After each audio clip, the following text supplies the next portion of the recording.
जोहार दोस्तों, स्वागत है आपका हमारे अनदर ब्लॉग में, रामगढ़ देसी ब्लॉग में। और दोस्तों, मैं अभी जंगली क्षेत्र से होके गुजर रहा था, तो आज पर्यावरण संरक्षण के दृष्टिकोण से मैं आज ये ब्लॉग के माध्यम से ये वीडियो आपके समीप रख रहा हूँ।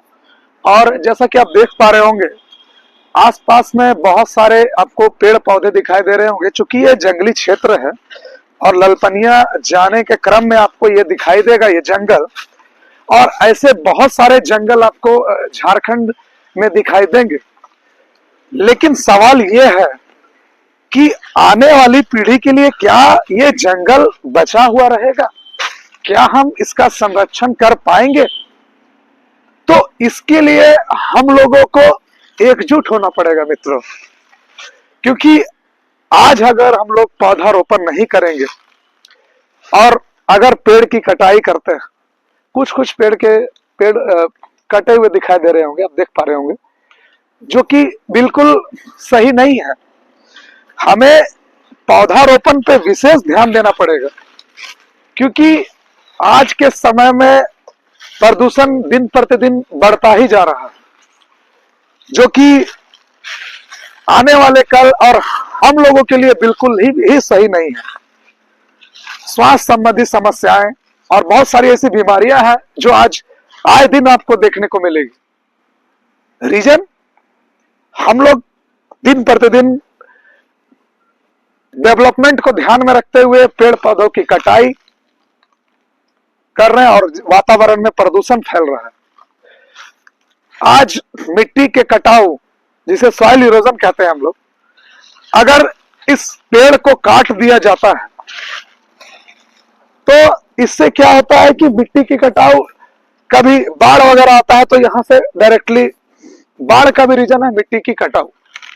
तो अगर हम मिट्टी की कटाव, पर्यावरण संरक्षण अगर हम लोग करते हैं तो उससे मिट्टी की कटाव को हम रोक सकते हैं और पर्यावरण को दूषित होने से बचा सकते हैं, और स्वच्छ हवा हम लोग श्वास के रूप में ले सकते हैं, और आने वाली पीढ़ी भी इस जंगल और इस अच्छे वातावरण में जी सकते हैं।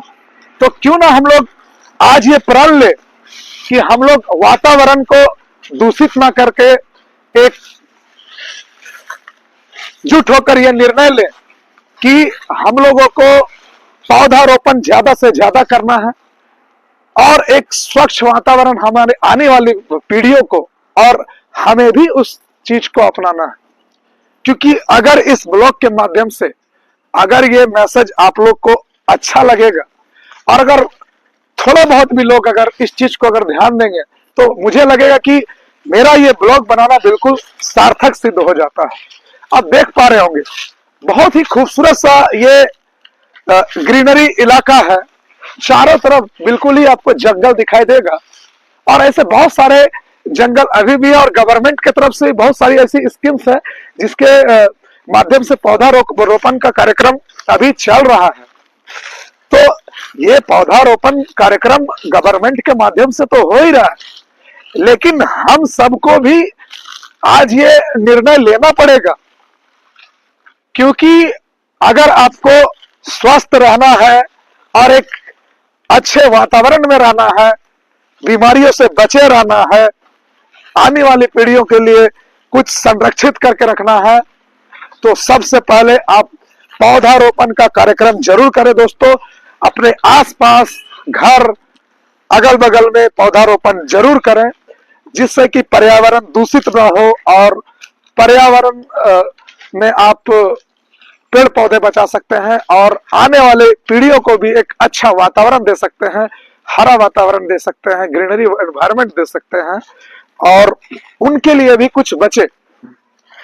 तो दोस्तों, वीडियो को ज्यादा लंबा ना करके मेरा बस इतना मकसद है कि अगर इस ब्लॉग के माध्यम से कुछ भी अगर आप लोग पौधारोपण संबंधी कुछ आगे का कार्यक्रम करते हैं, तो मेरा ये ब्लॉग बनाना बिल्कुल सार्थक सिद्ध हो जाएगा। और फ्रेंड्स, उम्मीद करता हूं कि ये ब्लॉग आपको अच्छा लगा होगा, और एक बार आप देख पाएंगे 360 डिग्री व्यू पे आपको चारों तरफ आपको बिल्कुल ही ग्रीनरी एनवायरनमेंट आपको देखने मिलेगा, हरे भरे पेड़ पौधे आपको दिखाई देंगे और एक शुद्ध वातावरण देखने को मिलेगा। और ये वातावरण बचा के रखने का काम सिर्फ हम लोगों का है दोस्तों। तो आइए ये प्रण लेते हैं कि जल जंगल जमीन का संरक्षण हमें करना है और ज्यादा से ज्यादा पेड़ पौधे लगाना है। और जिस दिन अगर हम लोग ये प्रण ले लेंगे और पेड़ पौधों की कटाई हम लोग रोक देंगे दोस्तों, यकीन मानिए उस दिन इस समाज, इस देश से बहुत सारी ऐसी बीमारियां हैं वो दूर हो जाएंगी और हम लोग एक स्वच्छ एनवायरनमेंट में हम लोग रह पाएंगे और जी पाएंगे।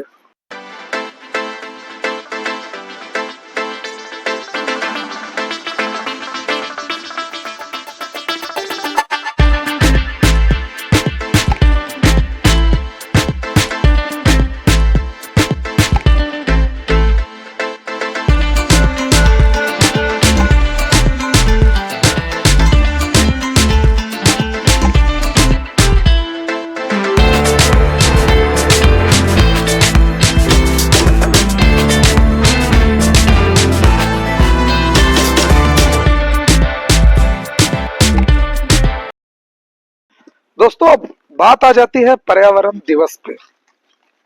तो दोस्तों पर्यावरण दिवस पे पौधारोपण का कार्यक्रम तो होता है, बहुत सारे लोग पौधारोपण भी करते हैं। गवर्नमेंट के माध्यम से भी स्कीमें आती है पौधारोपण की और गवर्नमेंट के माध्यम से भी पौधे लगाए जाते हैं। लेकिन उसके पश्चात क्या वो पौधा जीवित है या मर गया, क्या इस पे किसी का ध्यान जाता है? बिल्कुल नहीं। स्कीमें पे स्कीमें आती है, आपको पौधारोपण करना है, लेकिन वो पौधों का संरक्षण भी तो जरूरी है दोस्तों। अब बात आती है अगर स्कूली शिक्षा पे, तो स्कूली शिक्षा पे अगर हम ध्यान दें तो पर्यावरण संरक्षण को लेके निबंध पे निबंध लिखे जा रहे हैं और विद्यार्थियों को पढ़ाया जा रहा है, छोटे छोटे बच्चे पढ़ाया जा रहा है। लेकिन क्या वास्तविक रूप से क्या हम उसमें से उस निबंध का एक लाइन भी अपने वास्तविक जीवन में हम लोगों ने क्या अमल किया? नहीं। आपको याद होगा दोस्तों, कोरोना काल में ऑक्सीजन की कमी के वजह से कितने लोगों की मृत्यु हो जाती है। क्यों? ऑक्सीजन के अभाव में। और मैं यकीन से कह सकता हूं कि आने वाले समय में अगर ये बहुत ही गंभीर समस्या है दोस्तों, और बहुत ही गंभीर समस्या है हम लोगों के लिए और हमारे आने वाली पीढ़ियों के लिए, अगर इस विषय वस्तु पे अगर ध्यान नहीं दिया गया तो वो दिन दूर नहीं, ना शुद्ध हवा होगा, ना शुद्ध वातावरण होगा, सिर्फ बीमारियां होंगी और हर एक घर में आपको एक पेशेंट दिखाई देगा, जो कि आज भी दिखाई दे रहा है। क्या हम सिर्फ गवर्नमेंट पे ही डिपेंड रहे कि वो स्कीमें लाएंगे, वो पौधे रोपण करेंगे? क्या हमारा कोई कर्तव्य नहीं बनता? हमें भी एकजुट होना पड़ेगा, हमें भी आगे आना पड़ेगा, क्योंकि जल जंगल जमीन और पौधारोपण ये बहुत जरूरी है दोस्तों। क्योंकि अगर वातावरण है, शुद्ध वातावरण है, पर्यावरण है तो हम लोग हैं, वातावरण शुद्ध वातावरण है तो हम लोग हैं, स्वच्छ हवा है तो स्वच्छ जिंदगी है दोस्तों। नहीं तो वो दिन दूर नहीं जब हमें ऑक्सीजन की थैलियां लेके घूमना पड़ेगा, और वो दिन आ रहा है दोस्तों। मेरा ब्लॉग बनाने का पर्पस आज बिल्कुल यही है कि अगर मेरे इस ब्लॉग के माध्यम से अगर कुछ लोग भी, मैं ज्यादा नहीं बोल रहा हूं, हर एक व्यक्ति प्रति माह एक पौधारोपण करे, प्रति व्यक्ति एक पौधा प्रति माह, तो साल भर में प्रति व्यक्ति 12 पौधे लगाएंगे। और अगर लगभग सारे लोग अगर ये निर्णय ले लेते हैं और ये एकजुटता लाते हैं तो मैं यकीन मानिए आप कि स्वच्छ वातावरण रहेगा और हम लोग शुद्ध हवाएं ले पाएंगे और बीमारियों से हम लोग बिल्कुल अछूते रहेंगे। हॉस्पिटल की हमें कोई जरूरत नहीं पड़ेगी दोस्तों।